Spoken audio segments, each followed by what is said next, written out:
Hey, happy to bring here another person who you guys know really well, Dan Buglio. I've been waiting for a while to talk to you, Dan. So glad you're Very here cool. today. How you doing?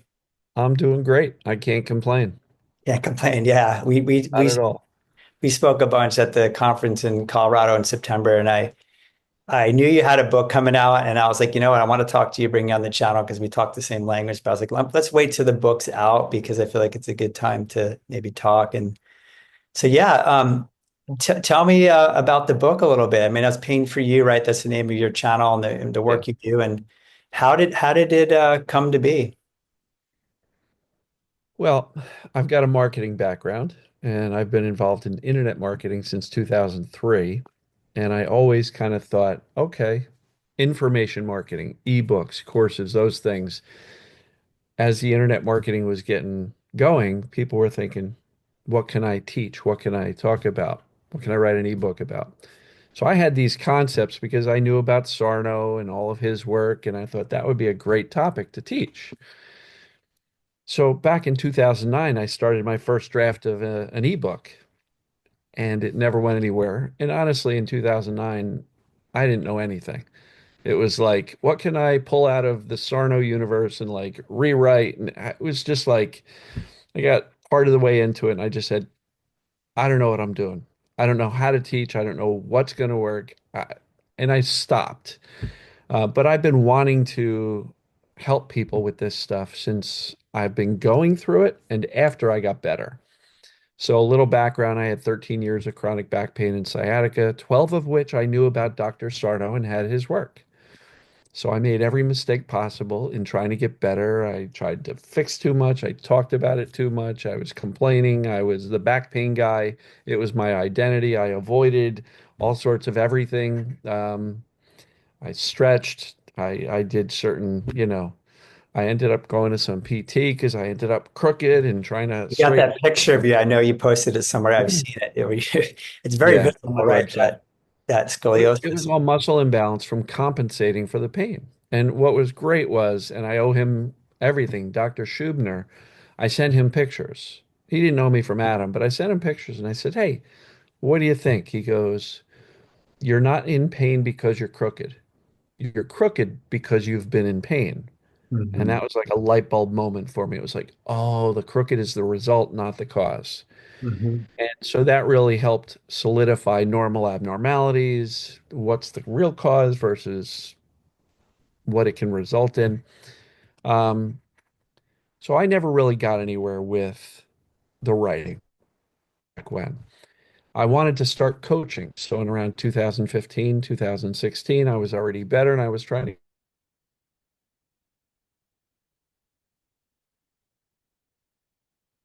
you're not getting clients, right?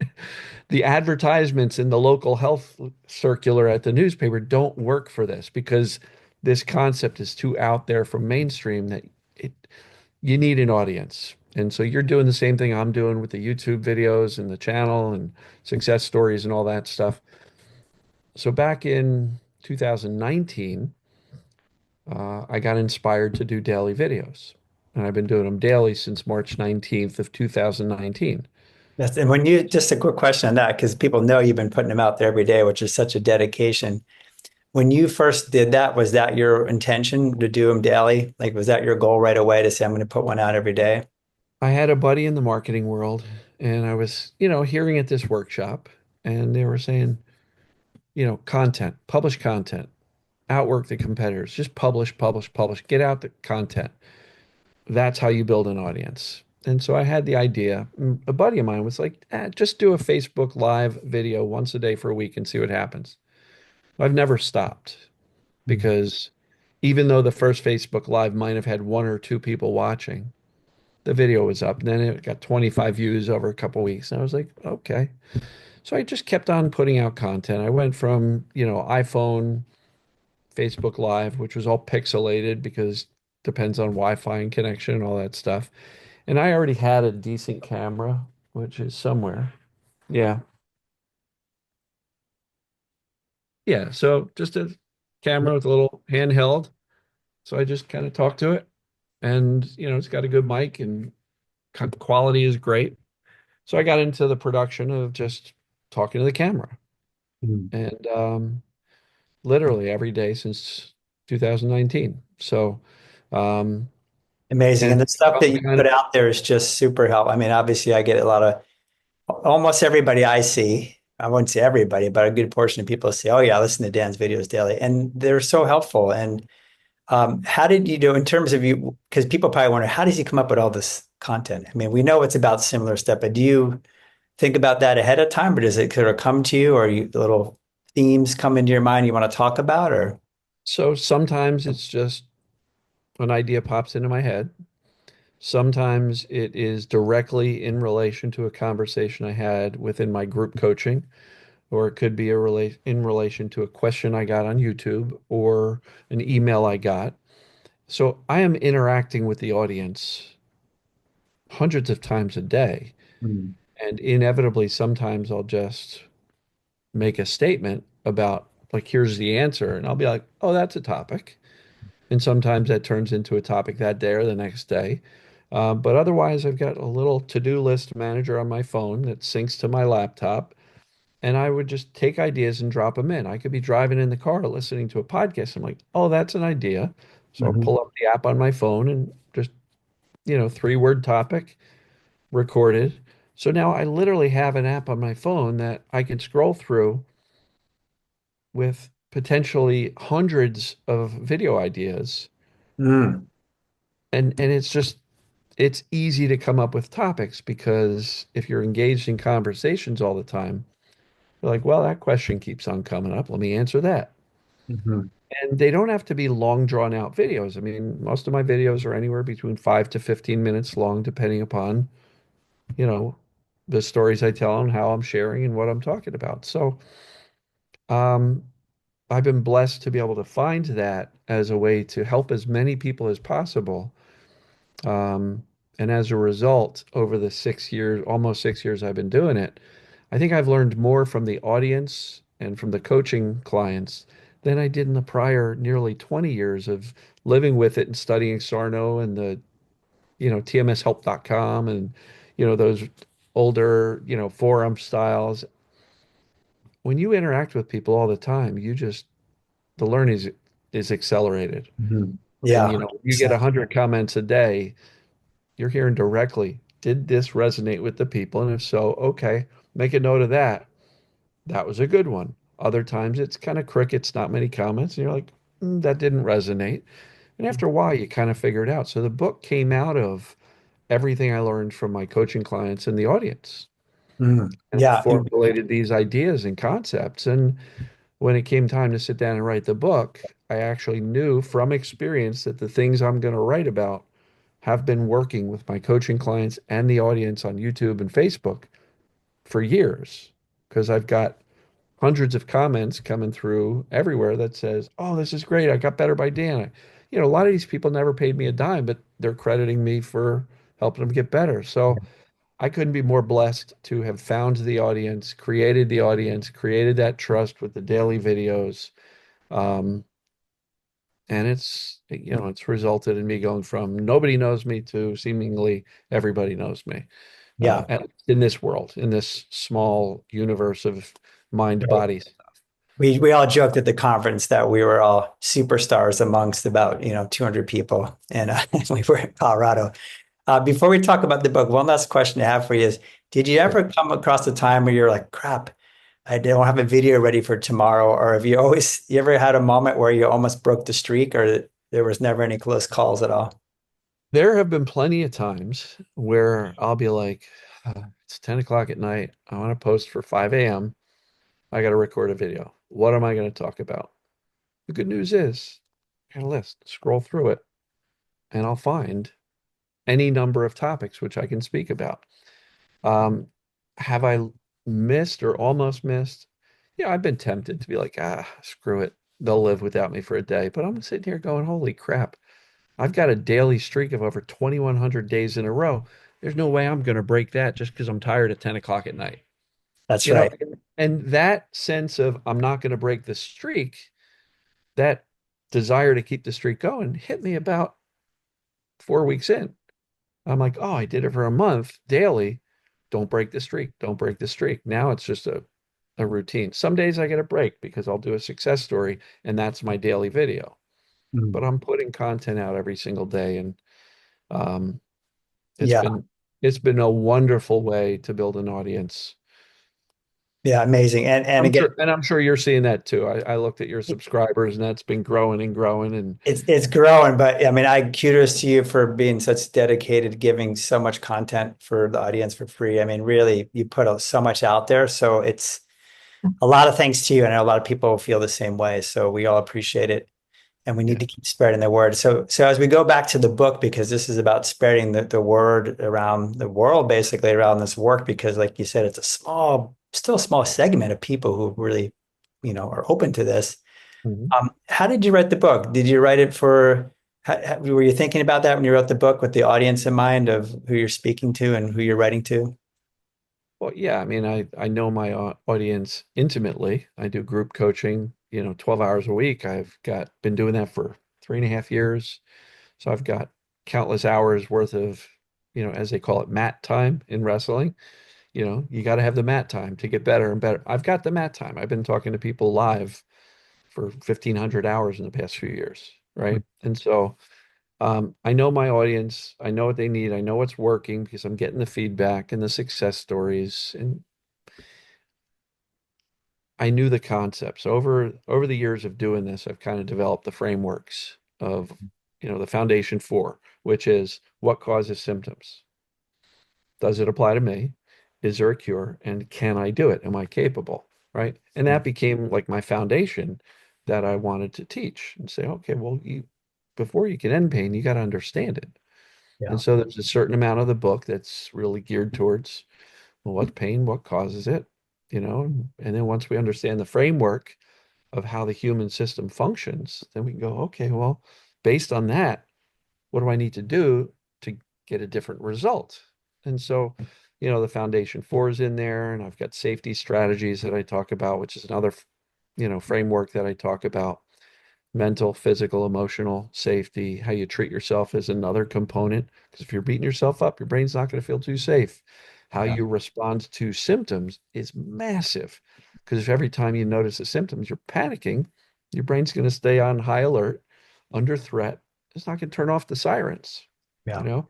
And then regaining activity. And, you teach a lot of the same stuff. And so it's like, how do I resume activity without sending my brain into a tizzy?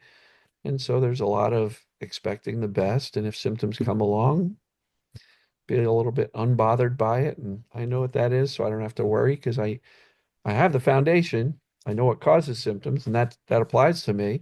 So it's easier to, I'll say, neutralize the fear with the accurate information. So, I mean, these two frameworks have really built the foundation of what I teach. Mhm. And, Yeah. the book has all of that. There's some exercises about reframing how emotions are perceived by our brains. A lot of people think emotions are dangerous. Yeah. They don't like them. And so how can we reframe that? There's a self-image remake in the book, which is all about, you know, my self-image isn't mine. It was given to me when I was growing up by the bullies and the parents and the siblings and everybody else who was mean to us. And so I touch on a lot of different things. I summarize it all at the end, in a chapter that goes, all right, here's the summary. It was a bear to write. I was going to ask, that was one of my questions as we go into it. Like, what was the writing process like for you? You had all I that in your head, right? To actually put it down in a way in a I book. I had so many starts and stops in writing. I've been trying to write this book for probably 3 or 4 years, doing it on my own, and I've probably read 5 or 6 how to write a book books, Yeah. right? How do I do this? How do I do this? What's the format? And I had outlines and speaking it into my phone and then transcribing it and then looking at it going, that's not what I want to say. And, starts and stops and all that stuff. I finally, a year and a half ago, hired a writing coach who had a framework and a process and helped me really pull it together and then kept me accountable and like, hey, you got a deadline. You got 2 chapters to write this week. Mm. And it was through that. And even with that, I was going through the process kicking and screaming because of limiting beliefs. Like this is hard. I don't know if I like it. And there was times where like nothing would get written for a month. Then I'd get back to it and then I'd read the last chapter and I'd be like, oh, is that what I want to say? And it's so many challenges of just getting out of my own way. Mm, mm. And through that, you know, gnashing of teeth, I got it out. And my writing people were like, you got to get it done. There's Yeah. a time when So it's you're held just, accountable. Yeah. And I think that's like the same thing with the work we do, right? We're holding people accountable, right? We're supporting, but we're also saying, hey, you're showing up because you got to do something, to try to get out of this. So yeah. it's very similar. So it was a process for sure. And at certain times I felt like it's too hard, and then I don't know how it will be received, and is this my best work, and should I redo it? And you know, so I wouldn't say reluctantly, but I was kind of convinced, like, no, Dan, this is good. They were proofreading it. This is good, and it makes sense, and it's coming across in your voice. So yeah, let's go with it. And I finally had to go lock down the manuscript, can't make any more edits. And It's, that was a terrifying moment that's where I was right. like, oh no. And believe it or not, the funny thing is, about a book before or about a month before the book was to publish, I started getting heartburn. Yeah. I got somatic symptoms from the rising anxiety of, oh no, this is real. I'm going to put this out to the world. What are they going to think? And Yeah. it was funny, a week after the book launched, gone, Gone. right? Just that anxiety, right? You're like, what about chapter 6? Maybe I should have said this. I mean, I've started to read the book myself because I want to read through it. And one of the things I noted, which is great, is that the way you talk, in your videos and is the same way you wrote the book. So I know you Thousand. wrote the book. No one else wrote the book. Someone helped you, but the way you said it was almost like you speaking. They didn't help me write the book. They held me accountable for getting certain amount done in certain times, but nobody was in there saying, well, maybe you should talk about this here. There was edits and proofreading and contextual. Does it make sense? Does it flow? But yeah, you're right. The words are mine. Yeah, it sounds like you're just talking, right? But it's through written words. So that's amazing. And so I know it's a process of labor. To write a book is no easy feat. And A year and a half from when I actually got serious about getting started. yeah, yeah, But it amazing. could have probably been done 6 months if I wasn't so reluctant along the way. You're right. Everybody says that though, but yeah, no looking back. So great. The book, I mean, it's got a lot of good stuff in there, right? You said I've been reading through it from the beginning, so I haven't gotten through all the way, but just the way you already set it up about maybe the general concepts. And I like the other thing I like the way you put it out there, I think, Dan, is that you put it in very simple terms, right? And I think that's really helpful for people. Like people even like me or doctors, we're of a medical knowledge, and sometimes they can get in the way of what you're trying to say, or you can make it too complicated. So I think I really appreciate and value the simplicity, but that's the essence, right? Is like you said, danger, this idea of danger, threat, and safety, right? And it's built around that, isn't it? That's the entire game. And I like to say, we can overcomplicate it by getting tangled up in the weeds. But at the highest level, if we go far upstream, we've got one root cause. Doesn't matter how many symptoms you got, whatever they started it, everything else, you've got one root cause, brain under threat, perceiving danger. And therefore, well, what ways can I convey to the brain? Threat is perceived, not actual. Threat, safety. Yeah. That's it. It doesn't have to be more complicated. Um, and I try to boil it down to its most simple ways of getting, how do you teach the brain that emotions are safe? Well, I don't think we got to dig up, what happened 30 years ago. I think we feel our right now emotions and the brain will learn. Look at Dan. He's feeling all these intense emotions. Nothing bad happened. I guess they're okay. Maybe I don't need to turn on these symptoms when Dan gets upset. And Yeah. so, yeah, I do try to simplify it. And that's one of the things that a lot of people, comment on, that my approach is nice and simple, not overly complex in the explanation of it, in the jargon used, but also in the what to do, what to do What to to get better. do.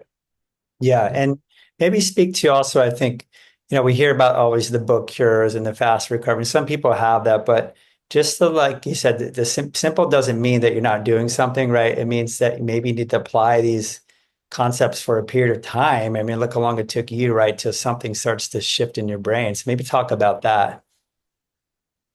So I always say to everybody, and I just did a video a couple of days ago, shockingly simple, surprisingly hard, right? And it's basically I going, don't. all right, it's not a complicated system. It's threat, safety. But boy, is it hard to get a brain that's been hyper vigilant for years or decades to recognize I'm actually okay. Yeah. And so it's a journey. I've seen people not get better. I don't say that to scare anybody, but some people really struggle to convey any sense of safety. They've been in a panic world their whole life and they just can't seem to grasp it. And I've had people flat out tell me, I've never felt safe in my life. I'm sure you hear that too. So Yes. safety, I don't even know what that means. So I like to scale people into things. So can we feel more safe today than we did yesterday? Good, we're making progress.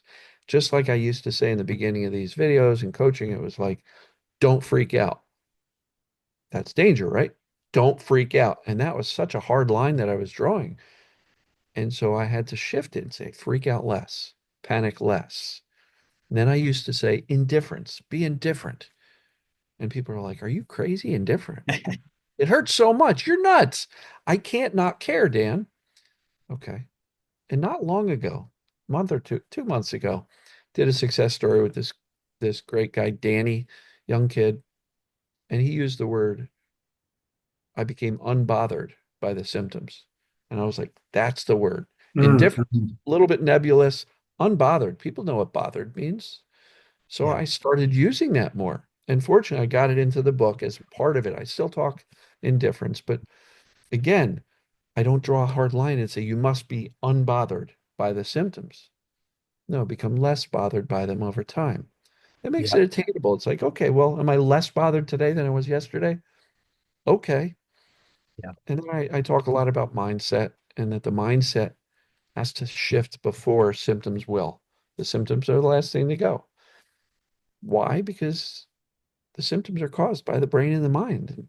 That's If the right. brain is in fear and sounding those false alarms, you got to get to the mind first before it turns off the alarms. And a lot of people are stuck waiting for symptoms to end before they can believe that it's possible and feel better about life. And no, you gotta, Yeah. and it's hard. It seems opposite. It's I like always say it's reverse engineering. It's the opposite of what we think, It's absolutely the not opposite. intuitive at all. So that's one of the things I teach. I got dozens of mindset videos from different angles, and the mindset needs to lead the way. Yeah. And it's great to hear, how it evolves, right? And how the words can have meaning, right? Certain people can They take it. matter. It matters, right? So it hits somebody, oh yeah, and they resonate with that. So it's interesting to see how you shifted your words over time. The same intention, but in a different way of saying it. To make it more accessible and doable. And I know I didn't get through it, but one of your recent videos, you started talking about language in the very beginning and Mm. like retraining. And what does it mean? Let's break down these words. And so language matters, and a lot of times, you know it, I know it, and anybody watching, observe your own language. Because if your language is coming out of a script from a horror movie, Mm. you're terrifying your brain and saying, whatever you do, don't turn down the alarms because we're in trouble. So people like, oh, my pain is killing me. That's not helping, Yeah. right?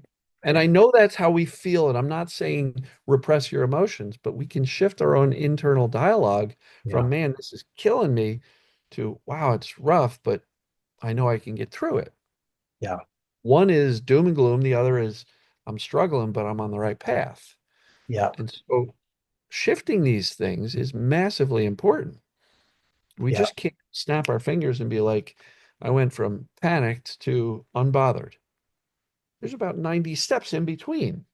Yeah, that's so important. I think people to know that they say, there's no timeline. I tell people it just takes what it takes. And so just put it away and do the work. And again, it's usually gradual. Like I would say, yeah, you get those people, right, that have, ah, wow, it shifts. But by and large, it's a gradual process, like it was for you, right? You went through all that until you finally hit upon some things and it deepens in your brain, right, to shift those neural circuits.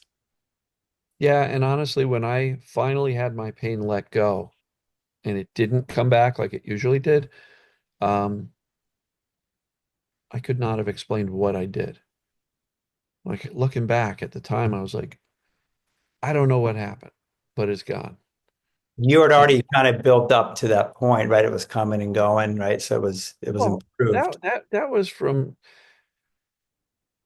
I had an onset of pain. The first year was on, it lasted for months. It finally eased up, went away, and I was like, okay, I guess I'm good. But whammo, would happen again, another flare up, which is basically a back spasm bending over. Just that, oh, can barely walk. And that happened several times in the first year. Finally heard Howard Stern talking about John Sarno on the radio. And I was like, well, this sounds cool. It saved, Howard Stern's life. He used to record his show laying on the studio floor with the mic dangling, right? So I was one of countless people who heard about Dr. Sarno from Howard Stern back when FM radio was a thing. That's how long ago it was. So I got all the books, went to the bookstore, found what I could. I read it, and pretty soon I was like, oh, good. And the pain went away. I was like, I got this. Awesome. But then it came back, and I was like, what the heck? I know what's going on. And then it took a little longer to go away, and then it would come back again. I kept getting more and more frustrated. What the hell? I'm doing the things.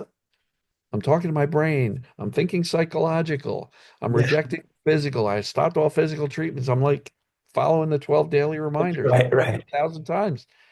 And it kept coming back. And then it would stick around longer. And then it would get worse. And what I found is I became the back pain guy. I identified with it. I would talk about it. I'd complain about it. Hey, Dan, how's your back? Oh, that was a wonderful opportunity for me to Yeah. jump The in real, and tell exactly. everybody who would listen. And so I made all the mistakes that kept me going, kept me in pain. It was my identity. And I avoided activities. I did all the things that don't really help. Um, And you don't realize at the time, right? I know when I went through some of my chronic pain, that's what you're doing, right? That you're actually creating more danger and threat in your system by, right, putting too much attention on it or focus or fixing, right, in a way. You don't for realize sure. that. I didn't realize it either until you come out of it, right? Until you see it later. Yeah, no, I have a document, 11 mistakes that keep you in pain. That was my to-do list. That's what I was Yeah, doing. And I right. look back and I go, I made every single one of them. And I've had people who read that list and go, I'm doing all of them. No Yeah, wonder I'm getting better. Um, so I finally got pain free, didn't know why. And I was just, okay, this is great. But of course, when it goes away, it's like, is it coming back? So I yeah, was still scared for a solid 6 months. And when it didn't come back, I was like, okay, I guess I'm good. And I went from 13 years chronic pain to moving, moving my house, selling a house, loading the truck, me and my son picking up, moving a household of furniture into a U-Haul and doing it ourselves. And my neighbor's looking at me going, are you crazy? yeah. You Because don't do that. her husband had back surgery. And she's like, do you want to end up like Barry? And I'm like, I'm actually okay.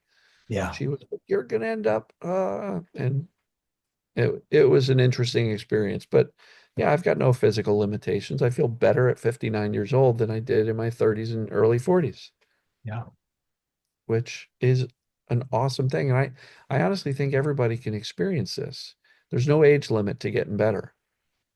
There's yeah, no timeline of I've had pain too long, I can't reverse it. Yes, you can. I've got 80-year-olds turning things around. yeah, People with 43 years of migraines, 37 years of back pain, turning it around and getting better. yeah, So for anybody who's wondering, well, I've been in pain for a long time, this is a recovery from fear. We're not fixing the body. yeah. So So as you dialed in, and maybe we'll touch about that for a moment, that, Sarno really, his books, right? We talked about repressed emotions, and his main one was anger, right? He said that was the primary one, rage. And now, right, we're kind of shifting, well, it could be any emotion, but like you're really highlighting the role of fear and how fear, right? We think of danger and threat. What emotion would you put to that fear, right? So you're really highlighting an emotion that Hmm. Sarno didn't. And I think, people like Alan Gordon are also highlighting that fear is a driver. So maybe Danger. talk about Yeah. that, how you kind of stumbled upon that fear was really the one of the biggest emotions that causing these things. I don't know if there was an aha moment, um, but I know that I did a lot of quote unquote emotional work, the journaling, the introspection, and what's going on. And, for me, what I found was that journaling was not my solution. I spent 6 months journaling. The last 2 of those 6 months, I was doing it twice a day, doubling down, just, well, maybe I need to do more. Maybe I'm missing this long lost repressed emotion. I got to go find it. Um, and I was writing about all the things that were wrong with my life in the past and the present, about me, personality, and all I was doing was writing myself into despair and depression about, look at how awful my life has been and is. And I found it didn't help. Finally had to say, I'm not doing that anymore. Even if that's the route out of it, I'm literally writing myself into a depression. Now, Yeah. no offense to the people in the community who journaling is a tool. But if I were to, and people will ask me, should I journal? I'm like, I don't know. Does that help you feel safer? Yeah. Or digging up the skeletons and scaring yourself? That's up to you. It's a tool. It is not the solution. Because if it was, anybody who picked up a journal would be better. It's a tool. It depends on the intention and how you use it. I am not anti-journaling, but through my experience, I found it was not a required element to get better. Yeah. And I know you're big on the somatic tracking, and people ask me all the time. And I'm like, well, I didn't need it and I got better anyway. It's a tool. That's right. If you like it, go hang out with Jim because he teaches it really well. I Yeah. don't teach it because I didn't use it, and therefore it must not be required. It's useful, but it wasn't required for me. And I know a lot of people who are getting better without doing that. That's And right. so people get hung up on the tools. And every success story I put out, I have people go, I don't get it. But they didn't say what they did. What did they do? Did they journal? Did they meditate? Did they do breath work? What did they do? And I'm going, mindset, fear, Yeah. lowering the fear, believing that you're okay, the clarity, that foundation, know what causes symptoms, know that it's what's going on for you. It's that stuff more than tools. Because a lot of people will hear about this mind body thing and go, okay, let me start meditating to fix my pain. They don't have the foundation. They don't know what's causing the pain and they haven't done the assessments. They haven't figured out that this applies to them. And so they're like jumping right to the solution, then go, why isn't it working? This stuff must not be what's going on for me because it's not working. You Yeah. really need the deep understanding of what's going on. You just can't jump into, the deep end and start swimming. You Right. got paddling around in the shallow end, which is knowledge. And Sarno, one of the things that drove me nuts was you'd have a 200-page book. What is TMS? You'd have a page and a half of what to do. Right. The 12 daily reminders. And I'm like, what do I do? I'm Right. doing it. It's not working. So I must be doing it wrong. Yeah. And so, but Sarna was really all about knowledge therapy. And he was such a man of conviction. And he was able to really convey that authority and trust that people were like, okay, I am good. He's telling me I'm good. And they believed him because he's a very That's believable man. Um, so knowledge therapy is huge. And, probably the first section of the book is all about knowledge. Yeah. I mean, that, like, I think of Sarno, he wrote his books and, like you said, the whole thing, and then put like a couple blurbs. But how many people got better? Exactly what you said through his conviction, his words, their beliefs changed. He said, yeah, it's repressed emotions, rage. And I tell this to patients all the time. So, well, they didn't process any rage, did they? Not that I'm And, aware of. and yeah, and they're better. So the belief really goes such a strong way. And even the neuroscience now in the brain shows you it causes that inhibition of the limbic brain. So if someone really has a strong enough belief and shift and is towards safety, like you said, the techniques or it doesn't really matter. That's why everybody says different things. I think of the same thing. Somatic tracking is one tool, but that can turn into hypervigilance for many people. And it has even for me. So you have to be careful with how you, or journaling can turn into something bad for you. So you Breath have, work, meditation, all sorts of stuff. I net those things, I tried them all. None of them worked for me because I had the wrong intention. My intention was always, I'm going to meditate to get my back better. And every time I would do that and I would finish my 20, 30 minutes or whatever, I'd look back and go, did it work? No, darn it, I'm doing it wrong. That didn't create any safety. yeah, I was doing to end the pain. I wasn't learning anything. I wasn't settling things down. I was just getting more frustrated. So maybe I need to meditate more. So people say to me, should I meditate? I'm like, I don't know if you're feeling well, would meditation be a part of your life? No. I actually coached a big guy who used to play college football. And I was like, he asked me if he should meditate. I was like, well, once you're feeling good, are you going to meditate? He goes, heck no. I said, then don't do it now. right. You are only wanting to do it because you're in pain.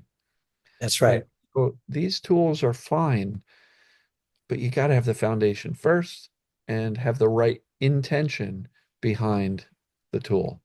Yeah. The intention is the Somatic tracking, sorry, somatic tracking to me is to teach your brain that the pain's no big deal.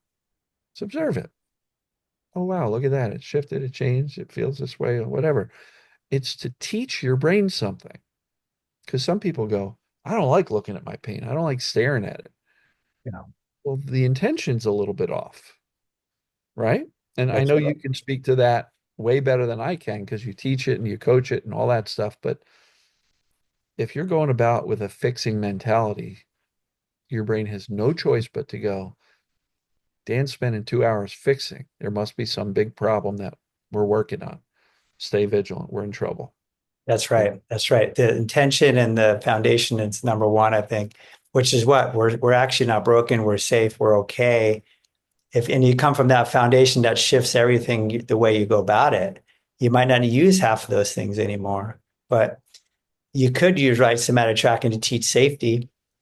uh, But if it's the teaching intention danger, is the intention is why, because if you jump into somatic tracking and you're staring at your pain and all of a sudden it starts going up and that freaks you out, well, you're not learning anything. You're teaching the brain, I'm in trouble. yeah, So, that's the hypervigilance, and I've found that to be true for a lot of people, even myself. And I teach that, but I found because I meditated for years, when I developed chronic hip pain, I ended up, didn't unbeknownst to me, I was in hypervigilance doing somatic tracking because I had so much awareness of my body. It became it turned negative now. Now it's hypervigilance. It's not somatic tracking, and then people get constant body stuck. scanning. You do more and more of it and you get worse or you stay the same. So you really have to be, like you said, careful and think about the intention, whether it's journaling, somatic tracking. You don't have to use those because people get better. And I always tell people, and you can probably agree to this, how I always say, tell me how someone feels so much better when they go on vacation, for example, have a great time. They don't do any technique. They don't even think about TMS. All they're doing is enjoying themselves. Your attention is over here, you know? Um, and when we are shifting our attention away from fixing and away from symptoms and all this stuff, and we're focused more on living life, the brain has no choice but to go, Dan's doing normal stuff. He must be okay, right? And that's why a big component is do normal things. That's right. Do Teach. fun things, do fun things with people you like. Yeah. Your brain's going to go, "Oh, we're having fun. This is good." Yeah. That's right. And what do you see? I mean, we could talk for hours, but I what, have no time limit, so we're good. okay. What do you see? So, I mean, obviously, like me, you worked with so many people, even longer than I have with this field. What do you see the biggest things in people? Like, I know the pitfalls or the traps or where people tend to get stuck. What are some of the common things you see? Well, Dan Ratner is going to love to hear me say this, doubt.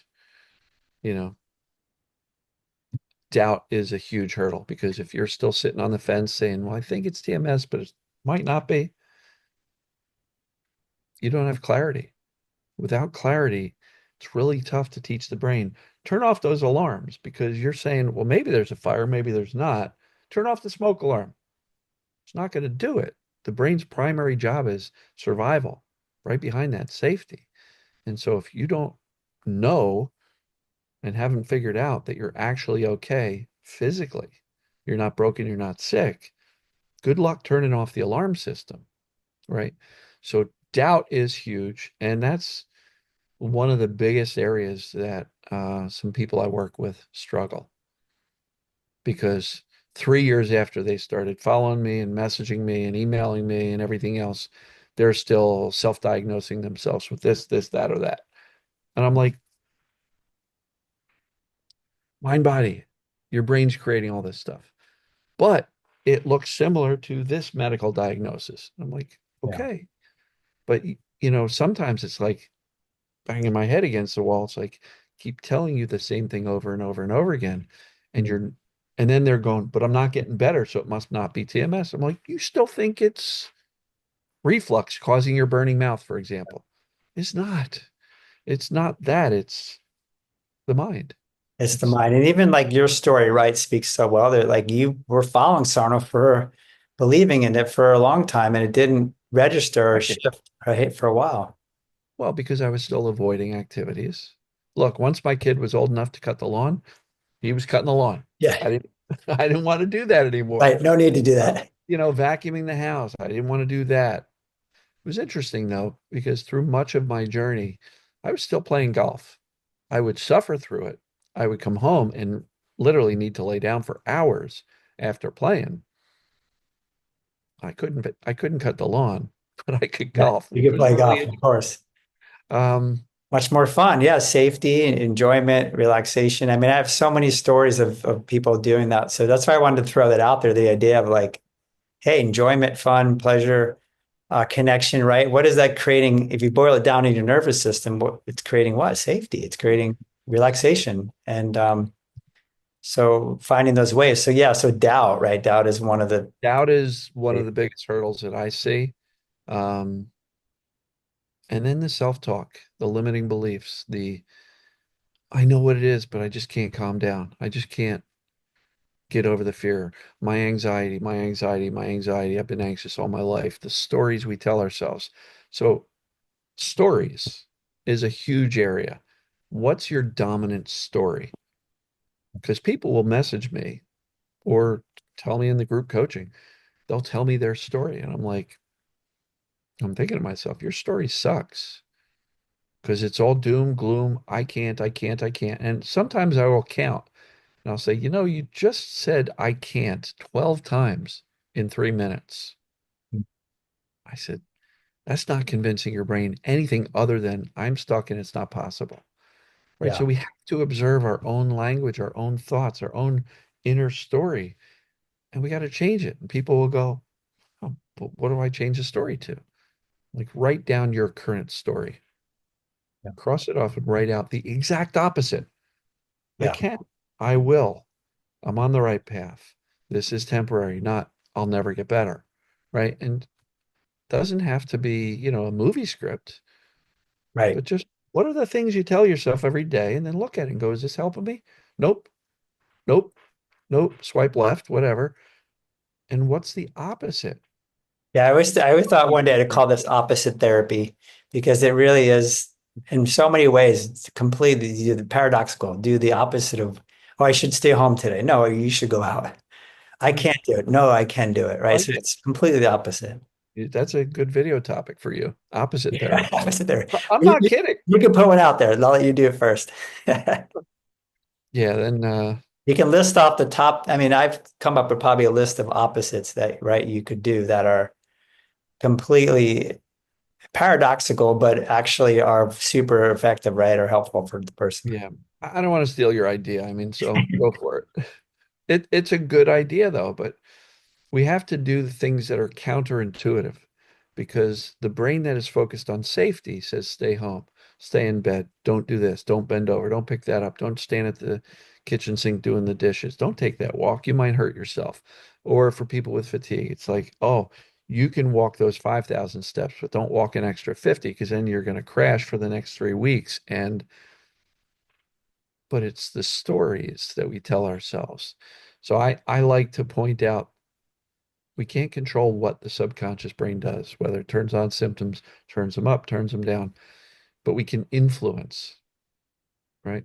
We can influence by expectations. Do I expect it to go well? Yeah. Okay. Hey, I got to get up and go somewhere. Maybe I'll hurt, but maybe I won't. And even just that subtle maybe I won't is enough sometimes for people to go, all right, maybe I will do okay. But if they get up and they're terrified and they're going, oh, this is going to kill me. Oh no, I'm going to be stuck in the grocery store. I'm going to have to call and have somebody drive me home because I won't be able to drive. Expectations are doom and gloom. But what happens if you go, well, I'm going to go. Maybe I'll be all right. Maybe I won't, but maybe I will. And so expectations, that'll definitely prepare the entryway into whatever you need to do. Yeah. And I also expect that if symptoms come along, I expect, because I know what's going on, that I'll be able to call it out for what it is, that I'm not harming myself. There's nothing bad happening. The brain is just perceiving danger and symptoms are getting higher. And so I expect that I'll be able to respond with clarity, calm, confidence, reassurance, being less bothered. See how these words repeat Yep. themselves, right? That's It's a right. formula. And I'm sure you do the Formula. same. Yeah, it's a formula. Yeah. So expect the best, respond as well as you can, and then you go out and do more. Yeah. And whenever people use the language, I did too much. Oh yeah. No, That's fun too. that's a belief system. I said, no, you didn't do too much. You did more, and your brain wasn't expecting that and raised the alarm. It's your job to say, no, I didn't do too much. I just did a little more. Yeah, I always And tell it's people you really didn't do okay. too much, your brain reacted too much. It's the opposite. Your brain reacted too much to something that was normal. It's because Right. it's sensitive, right? Or it feels like it's in danger. Yeah. Yeah. Yeah. So it's amazing how simple this can be, but when you're in it, how hard it is. Yeah, that speaks to the repetition. Like you said, you have the formula, but like you said, we have to deepen that, right? It's not like it comes automatically. Everybody is sucked into their patterns. They're in the negativity loop. And that's what's operating in that brain. And to shift it can take various amounts of time and dedication, right? To doing the work. And it depends on the stories you're telling yourself. The people who get better quicker make a decision and go, okay, this is it. I am going to commit to this. And that means when I notice myself telling stories that keep me stuck and keep me in doubt, it's I'm gonna change that. I'm not gonna listen to those stories. We literally have the ability to have a fearful, negative, catastrophic thought and go, I'm not listening to that. We can choose not to believe it. And I like to say these negative thoughts are just another symptom coming from a brain perceiving danger. Anxiety, symptom. People say, my anxiety is causing my pain. No, anxiety is a symptom too. Yeah. It's your brain, you're okay. The anxiety is going to settle down as well. You Yeah. see it all the time. So do I. It's so, so much that we experience the negative thoughts, the mental health stuff, the OCD. These are all coming from a brain perceiving danger. What's the solution? Safety. I Yeah. know it's overly simplistic, but No, no, you're right on. It's a brain that exactly feels safe is yes. going to operate this system so much better. Thoughts, emotions, physical. Yeah. Don't overcomplicate it, Don't folks. overcomplicate it, people. I know, and I think again, even like I read like a lot of research and stuff, and when they use those words, actually, they type up all the things that are happening in the brain and everywhere, and they said, you know, it's about threat and danger, and they said it's about safety. You know, if you think about psychological research, it's about building safety in the system. The person doesn't feel safe; they never felt safe as a child, and they don't feel safe now. So that word, but some people don't like that word, or that word, itself isn't enough. But like you said, decision, like that's an important word to me too. I find that too. When people decide, they make a decision. I tell people they usually recover faster when they make these decisions, to move forward. I actually have a section in my book, The Big Decision, Mm, which is let me learn what causes symptoms, let me do the assessments and figure out Do my symptoms behave kind of like this mind body stuff? Next section, the big decision. Yeah. Accept that. Because so many people say, yeah, it says TMS, but I don't know. It's too severe. I can't believe that the brain is causing this. Yeah. Like, well, you're missing the decision Yeah. because without the decision, you're waffling, you're sitting on the fence, you're not deciding either way. Maybe I'm okay, maybe I'm not. The alarm's going to keep sounding, Yeah. That's right? the doubt again that you mentioned earlier. There's just so much amazing stuff, Dan, and we could talk for hours. We'll wrap it up in a bit, but I did want to finish up about the book. The book's out, right? People can get it in their hands or on Kindle. Yep, there it is. Pain for You. That's awesome. Yep. And Kindle, again, paperback, and Audible, which is the audiobook. So I yeah, actually went into okay. the studio and read it, and so I did the narration of it as well. Awesome. Cool. That's cool. I should have got the Audible because I don't have as much time to read a lot. I like to read, but I don't have the time. This is the best sleep aid ever. Not my book, but all books. I guess maybe this could be too. Um, but if I sit with a book in bed, I'm asleep in minutes, Yeah, right? I'm the And same. throughout the day, I just don't have time to sit and read for hours. So I get the Audible all the time. If I'm driving up to visit mom, it's playing in the background. That's the way I deal with it. But it's available in all formats globally. I've got people all over the world buying the book. Um, Go to Amazon, check out the reviews. There's over 90 already. That's Pre great. Yeah, and Unbelievable. encourage people out there. Yeah, if you read the book or had success, put a review out because we need this to spread. Like we said, this is still relatively small, right? From Sarno started it, but it's still a small segment population that are getting access to this information. So Yeah, I'm thrilled. The response for the book has been awesome. Um, couldn't have asked for a better launch, if you will.